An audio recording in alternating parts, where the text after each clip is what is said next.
So, yung principle behind the nanosuction technology. So, yung principles behind yung nanosuction technology, may mga scientific principles yan. Ni-research ko yung isa, yung negative fluid balance. So, ano yung mga principles na yun? Vacuum. So, ibig sabihin, pagka may tumulo, vacuum, hinihigop niya, sinasak niya yung liquid na papasok, hinihigop niya. Then, yung pressure, alam naman natin yung definition ng pressure is force, puwersa. So, hinihigop niya yun using yung vacuum kasi may pressure yun eh. So, magkasama yung vacuum at saka yung pressure. At yung negative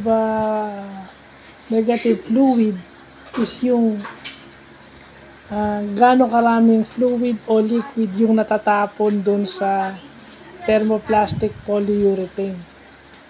So, kumbaga hinihigop niya yung dami ng amount na natatapon doon sa cellphone, which made it non-porous. So, yun yung mga principles. Yung negative fluid meaning mas marami yung nabuhos. Negative fluid meaning sa tao, mas marami yung inilabas niya, mas marami yung inilabas ng katawan niya kaysa dun sa kanyang intake. Pag sinabi mo naman positive fluid balance, yun naman yung mas marami siyang intake kaysa dun sa inilabas niya.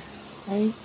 So, parehong magkabaliktad. So, yun pala yung purpose nung nanosuction technology. At nalaman pa natin yung positive and negative fluid balance in the process. So, yun lang po.